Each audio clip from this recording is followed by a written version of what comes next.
Today we're going to be installing new rotors and pads on our 135i track car. So the reason why we're replacing our rotors and pads right now is because during heavy braking there's a lot of vibration. So there's some warping going on these rotors. So what are we replacing them with, you ask? We have these drilled and slotted rotors here. So these are from O'Reilly's and they're actually the cheapest set we could get. The reason why we went with the cheapest set we can get is just because we kind of want to compare and contrast how a cheap set of brakes works compared to an expensive set. So right now we're going to start with the cheap set. Then after a few track days, we're going to come back, we'll see how they did, and then we'll get an expensive set, and then we'll compare them.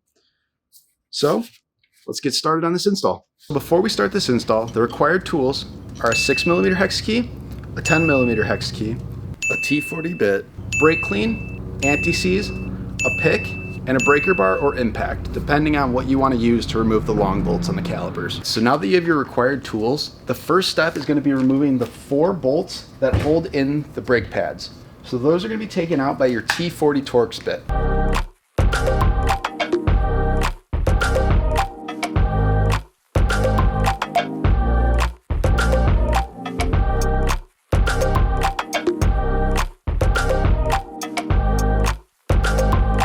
Alright, so after you've removed the 4 T20s that hold in the brake pads, the next step is going to be taking your pick and removing the brake pad wear sensor. So right here is going to be your brake pad wear sensor. So the easiest way to remove it is just take a pick and kind of lift it out.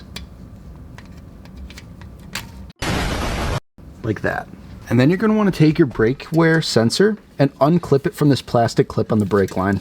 Then you're going to want to take that sensor and just set it out of the way so that it doesn't get any damage. After you've gotten your brake wear sensor removed, you're going to start taking these long bolts out. So these are held in by a 10mm hex bit. It's easier to just take a breaker bar and use that to break it loose. So once it's broken loose, you can switch to something like an impact or a ratchet, an electronic ratchet to remove it.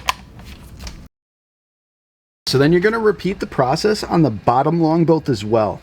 But when you're removing this one, be prepared because that's going to let the caliper come loose. And this caliper is very heavy and it cannot be just supported by one brake line. So make sure you're holding onto the caliper while it comes off, and then take something like a zip tie and attach the caliper to your strut or your spring just for a little bit added support.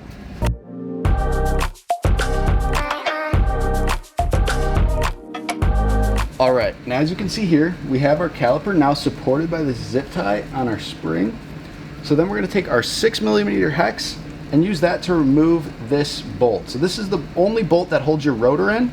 So once you remove that, your rotor is going to fall off. As you can see, this little hub here, it has a little bit of rust buildup on it. So what we're going to do is we're going to take a wire wheel and we're going to clean it off just so your rotor sits a little bit more flush and won't seize up. There's a lot less chance for it to seize for your next brake job. Alright, so the next step before installing your rotor, you're going to want to take some anti-seize and just apply it to the hub here. So you want to get this inside here and this outside here. So that way your rotor doesn't seize up and it's just easier to remove for the next time. A little goes a long way.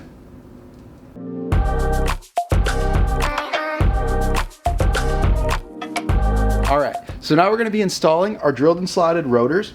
So this is when you're going to need that 6mm hex bit because that's going to be the only thing that holds this rotor in. So just line it up and then get that screw in and just tighten it down as tight as you can. And then we're going to move on to the brake pads. Alright, so the next step for your pads is going to be compressing the pistons in the caliper. So you can do that 2 ways. You can either use a set of large pliers or you can use a C-clamp. So if you're using the pliers, you'll take it and you'll put it between the two and squeeze them apart like that. And that will help compress the pistons. If you don't have long pliers, you can take this C-clamp, take a piece of rubber or like foam or something just to protect your caliper. You don't want to get it all scuffed up. And then you'll take one of your old pads, put it in there, and then you just tighten this clamp down to the point where it squeezes all the pistons in.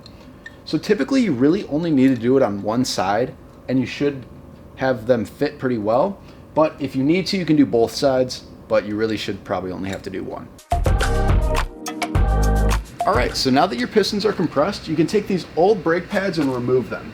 So since you already removed your wear sensors, there's nothing holding these in, so you can just pull them right out. Before you install these, just to make uninstallation next time a little easier. If you're seeing a trend here, we're trying to make it just easy for the next time.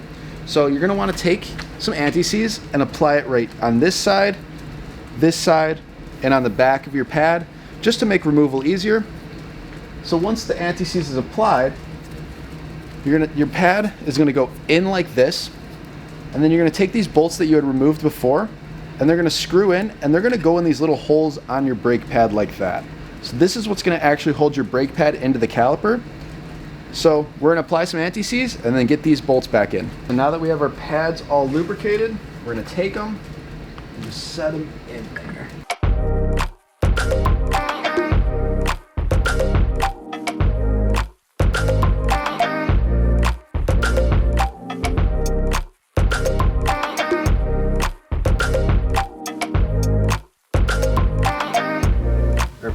Now that we have the bolts that hold the pads in, we're gonna take the caliper and put it on the rotor. So after you've compressed it, it should just slide on. So now that you're holding your caliper onto your rotor, you're gonna take one of the long bolts that you removed earlier and put it back in just to hold it in place.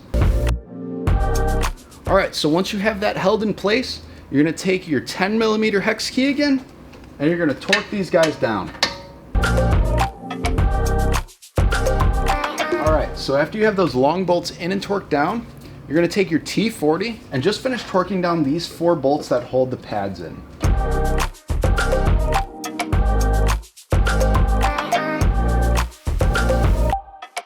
All right, so the final step for this install is gonna be putting your sensor back in.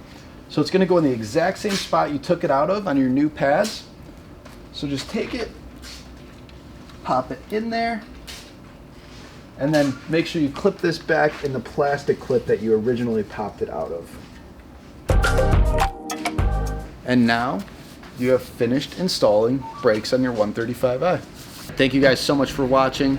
We hope you guys enjoyed the video, and hopefully you guys tune in soon, because we're gonna be giving an update on how these brakes worked, if it's worth going with an expensive pair or if the cheap pair does the job. You guys will be the first to know. So we appreciate your support. Thank you again.